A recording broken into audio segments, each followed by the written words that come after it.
My ex left saying, "I need a new life without you." 6 months later, the moment she heard I got a $200,000 job, she returned with, "I miss us. I think about you every night." But when she saw me with my new girlfriend, she texted again. "We all deserve second chances. She's not even your type." She tried one last manipulative line to pull me back into her chaos, so I sent her a message that ended every fantasy. "I am 29. She left with a sentence that changed everything. "I need a new life without you." We had been together for 3 years, ordinary years. We knew each other's, and I thought we were steady. The night she left, she packed a single suitcase. She said it calmly, like reading from a script she'd decided to write. No yelling. Her voice was steady and sure. I remember saying nothing. Arguing felt pointless. She kissed me once at the door, a quiet goodbye. I watched her go down the stairs and vanish into the streetlight. The apartment smelled like her perfume for days. After she walked out, the first weeks blurred. I kept the surface routine, work, groceries, dishes, but the edges were wrong. Music felt either too loud or too empty. Friends called and tried to distract me. They laughed at the right moments. I said I was fine because answering honestly meant describing a hurt that didn't have neat words. Months passed. I moved through them differently than I expected. I started small projects around the house I had postponed, fixed a leaky faucet, and repainted a wall. Small tasks offered proof that time could change my day. I noticed the weather more, the way sunlight hit the furniture. These tiny signs showed life kept moving. I signed up for a night class because it filled hours that had opened up. I met people who were not tethered to the past.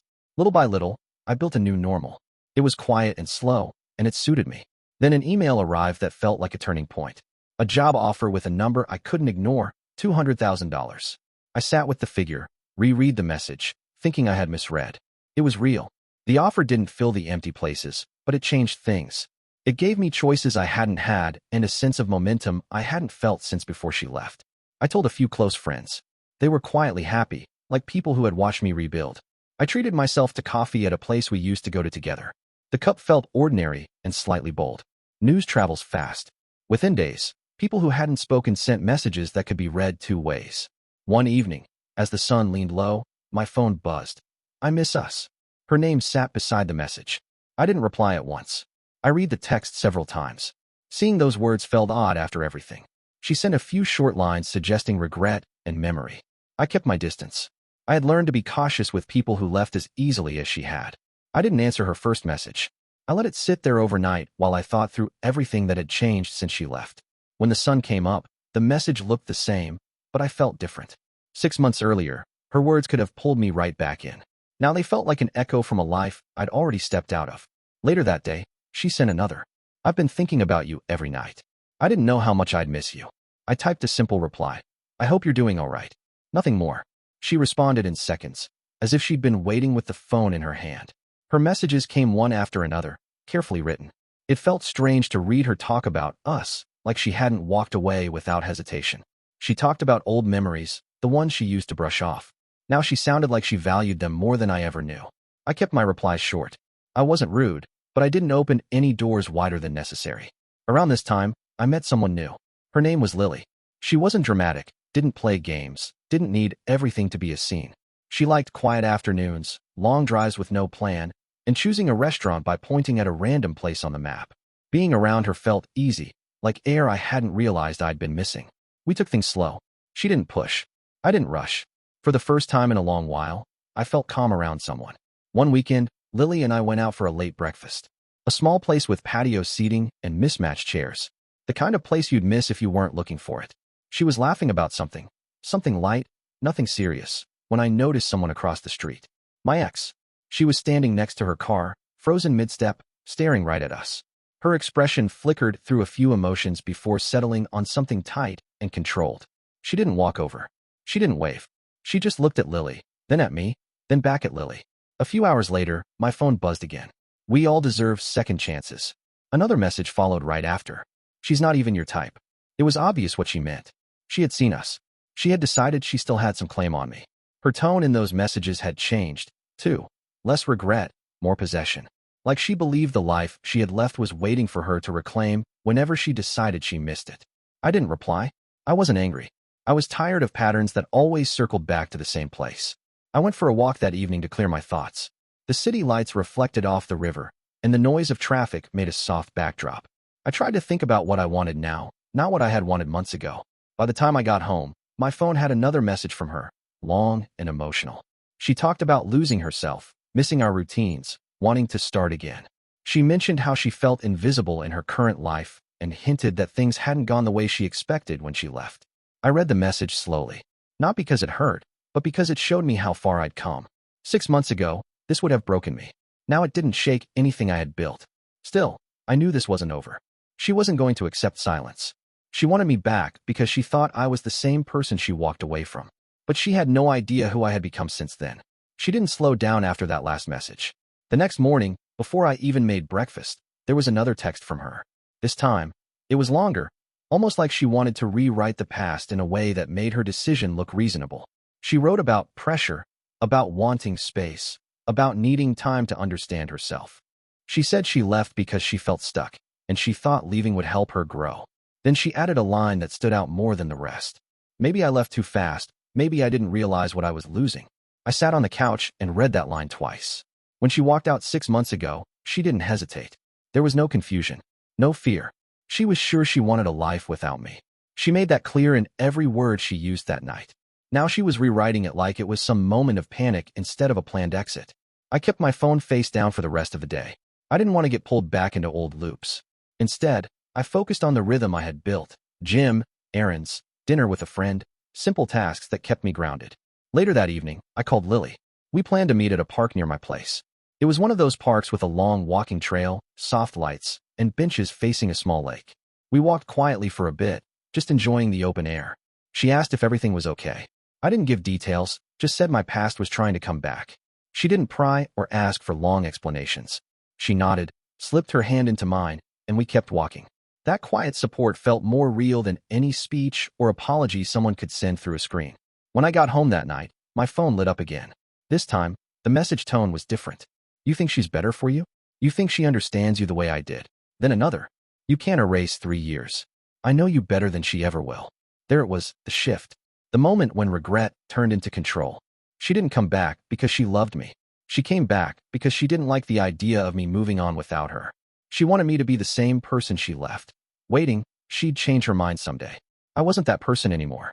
Still, I didn't reply. The next few days were quiet. She didn't message. I thought maybe she realized I wasn't engaging, and she'd finally let it go. I was wrong. On a Thursday night, close to midnight, she sent a long message that almost read like a confession. She talked about the job offer she heard about from a mutual friend. She said she never expected my life to take off that way. She said it hit her harder than she thought it would. Then she wrote something that showed her intentions clearly. We could build something great now. You're in a much better place. We could be so much stronger this time. She wasn't talking about love. She wasn't talking about who we were. She was talking about what I could provide now. The message sounded more like an opportunity she didn't want to miss. I put my phone down and sat quietly for a long time. The room was dark except for a small lamp on the dresser. I thought about the man I had been when she left. Uncertain, trying too hard, willing to shrink so she stayed happy. I thought about the slow rebuilding, the nights I questioned myself, the mornings I woke up a little bit steadier than the day before. She didn't see the work behind the progress. And now, she wanted a shortcut back into my life. But I already knew something she didn't. Karma doesn't always come as some dramatic moment. Sometimes it shows up calmly, as the realization that the person you left behind grew in ways you never expected and no longer wants the life you walked away from. The night after her long message, I finally decided I couldn't keep ignoring her forever. Silence wasn't enough. She needed a clear boundary, or she would keep slipping into my life whenever it suited her. But I didn't write to her yet. I wanted to take a day to steady myself, so I wouldn't reply out of anger or emotion. That morning, I met Lily for coffee. She had a way of grounding me without even trying. We sat outside, the weather mild and quiet. She talked about a movie she'd watched the night before. I didn't check my phone once. Later that afternoon, my ex messaged again. Short, sharp this time. So you're ignoring me now? Then, not even a minute later, I saw how you looked at her. You never looked at me like that. It wasn't true. I had looked at her that way once. The difference was that she didn't care enough to notice. I placed the phone on my desk and let myself breathe for a moment. I didn't want this back and forth to take over my day. I had worked too hard to build something stable. That evening, Lily and I went for a walk downtown. We browsed a few small shops and stopped to listen to a street musician. Good things. I didn't mention the messages. Not because I was hiding anything, but because I wanted the time with her to feel uncluttered. When I got home, the storm broke. A string of messages arrived one after another, paragraphs this time. She wrote about everything she regretted. She wrote about feeling left behind. She wrote about how she deserved a chance to explain. And then came the line that showed exactly what this was about. You're different now. You're doing well. We can build a better future together. I want the life we couldn't afford before. There it was. The truth she had been circling for days. She didn't miss me. She missed the version of her life she thought she could have with me now. I didn't reply immediately. I read the message again to make sure I wasn't misinterpreting anything. But the words were clear. It wasn't love she wanted. It was convenient. Around midnight, she sent one final message. You know I still care. Don't make a choice you'll regret later. Regret? I had already lived through the hardest part when she left without hesitation. Everything after that had been rebuilding. I sat on the edge of my bed, phone in hand, thinking about the man I had been 6 months ago. I had spent nights replaying old arguments, blaming myself for things I couldn't fix, believing I wasn't enough. She had walked away easily because she thought she could do better without me. Now she wanted to return because she thought I had done better without her. That was the moment everything clicked into place.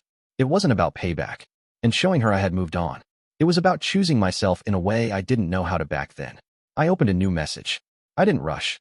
I typed slowly, letting the words settle in my mind before sending anything. It wasn't going to be dramatic or cruel. It didn't need to be.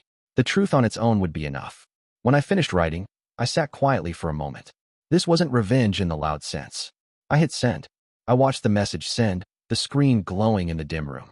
No dramatic music. Here's what I wrote. You left because you wanted a life without me. I respected that. I've rebuilt, and I'm finally in a good place. What I have now didn't appear overnight. I worked for it, piece by piece. I'm not interested in reopening something you walked away from. I hope you find what you're looking for, but it won't be with me. Straightforward. No insults. No anger. Just the truth she had avoided facing. I locked my phone and set it on the nightstand. For the first time since she reappeared, I felt a real sense of quiet in my chest. Not relief, just clarity. But she didn't take long to respond. A few minutes later, the screen lit up again. Her first message was short. Seriously? Then came a much longer one. She wrote that I was cold. She never expected me to move on so fast. And Lily was just a phase.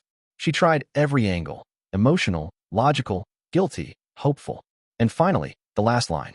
You're making a mistake. You'll see that someday. I stared at that sentence. Funny thing was, I had made my mistakes already. Those were my mistakes. Choosing myself wasn't one of them. I put the phone away without replying. I wasn't going to defend my choices or argue about who I was allowed to care for. By morning, she had sent one more message, just one sentence this time. I thought you'd always be there. That was the real truth behind everything. She thought she could leave whenever life felt inconvenient, then return when it suited her. And I'd be right where she left me, waiting. But 6 months had changed more than she ever imagined. I didn't answer. I didn't need to. Some endings don't require a conversation. A week passed quietly. Lily and I grew closer, not rushed, not tangled in drama, just steady. She never asked about my ex again, and I never brought it up. Being with her felt like choosing peace over chaos, and it made me realize how heavy the past had been. One afternoon, while we were walking through a farmer's market, a mutual friend pulled me aside. They told me my ex had been talking about how confused she was, how she didn't expect things to go this way, how she thought I'd take her back. I didn't comment, because that was the truth. I didn't wish her harm. I didn't want revenge in the dramatic sense. Her karma was something much quieter. She wanted me back only after realizing I had grown into someone she couldn't control and couldn't have access to anymore. And she had to watch me move forward without her. That was enough.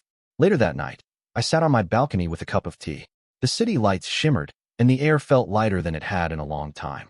I thought about who I had been before everything fell apart, and who I had become after. It's about recognizing that you no longer want what once broke you. So that's how it ended, with a message, a boundary, and a life that finally felt like mine again.